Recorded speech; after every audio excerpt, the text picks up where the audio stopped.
ایک بادشاہ تھا، اس نے اپنے نوکروں سے کہا کہ سب ہٹو، آج میں خود اپنی رانی کے لیے اپنے ہاتھوں سے سیب کاٹوں گا۔ بادشاہ سیب کاٹنے لگا تو سیب کاٹتے کاٹتے اس کی انگلی کٹ گئی۔ وزیر نے کہا بادشاہ سلامت، جو کچھ ہوتا ہے اچھے کے لیے ہوتا ہے۔ بادشاہ کو غصہ آ گیا اور بادشاہ نے کہا کہ یہاں میری انگلی کٹ چکی ہے اور یہ کہہ رہا ہے کہ جو کچھ ہوتا ہے اچھے کے لیے ہوتا ہے، اس وزیر کو فوراً قید کر لو۔ 2 دن بعد بادشاہ سلامت شکار کے لیے جنگل میں نکل گئے۔ شکار کے دوران بادشاہ اپنے سپاہیوں سے بھٹک کر کہیں اور نکل گئے۔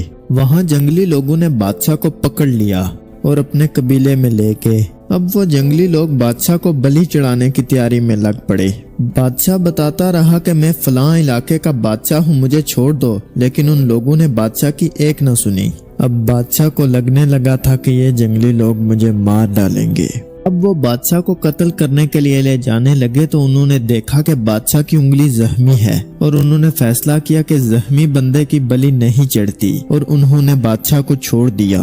اب بادشاہ اپنے محل کی طرف آ رہا تھا تو اسے اپنے وزیر کی بات یاد آ گئی کہ جو کچھ ہوتا ہے اچھے کے لیے ہوتا ہے۔ لیکن پھر بادشاہ کو خیال آیا کہ چلو میرے ساتھ اچھا ہوا ہے، میری جان بچ گئی ہے، لیکن وزیر کے ساتھ کیا اچھا ہوا ہے؟ وہ پچھلے 15 دن سے قید میں ہی ہے۔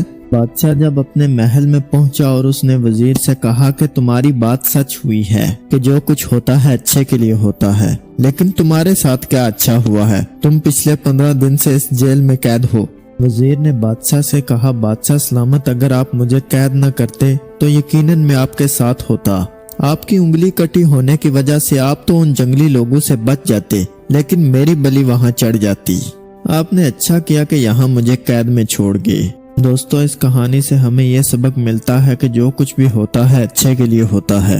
ایسے ہی دوستو، ہم بھی اپنی زندگی میں پریشان ہوتے ہیں کہ میرے ساتھ ایسا کیوں ہوا ہے، میری زندگی ایسی کیوں ہے۔ ایسے ہی ایک کوا تھا جو اپنی زندگی سے خوش نہیں تھا۔ وہ اپنی زندگی سے اس لیے پریشان تھا کہ وہ کوا کہتا تھا کہ میرا رنگ کالا ہے، میں لوگوں کے گھروں پہ بیٹھتا ہوں تو لوگ مجھے پتھر مار کر اڑا دیتے ہیں، میری آواز پیاری نہیں ہے، مجھے کوئی پسند نہیں کرتا۔ انہی باتوں کی وجہ سے وہ ایک درخت پر بیٹھ کر رو رہا تھا۔ اسی درخت کے نیچے ایک فقیر بیٹھ کر عبادت کر رہا تھا۔ کوے کے آنسو اس فقیر پر پڑے تو فقیر نے کہا کہ تم کیوں رو رہے ہو؟ کوے نے کہا کہ مجھے کوئی پسند نہیں کرتا، میں لوگوں کے چھتوں پر بیٹھ کر کاؤں کاؤں کرتا ہوں تو سب مجھے مارنے لگتے ہیں، میرا رنگ بھی کتنا کالا ہے اور مجھے گھروں میں بھی کوئی پالتا نہیں ہے۔ فقیر نے کوے سے کہا کہ ہم جس حال میں بھی ہیں ہمیں شکر ادا کرنا چاہیے، لیکن کوا مسلسل رو رہا تھا۔ پھر فقیر نے کہا کہ تم کیا چاہتے ہو؟ کوے نے فقیر سے کہا کہ کاش میں ایک ہنس ہوتا، اس کا رنگ کتنا سفید ہے اور وہ کتنا خوبصورت دکھتا ہے۔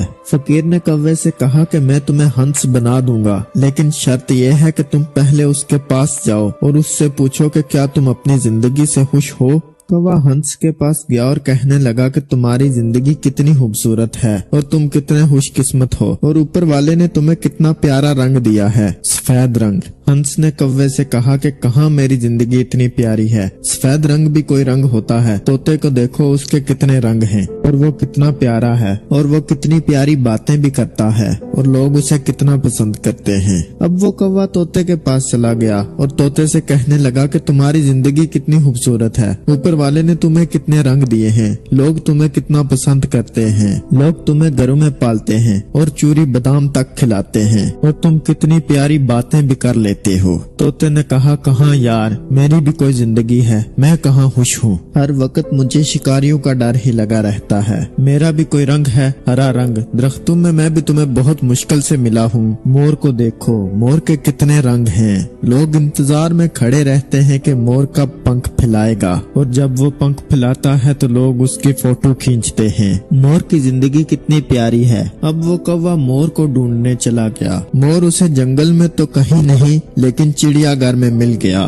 اب وہ کوا مور سے کہنے لگا مور تمہاری زندگی کتنی خوبصورت ہے، تمہارے پنکھوں کی بھی لوگ قدر کرتے ہیں،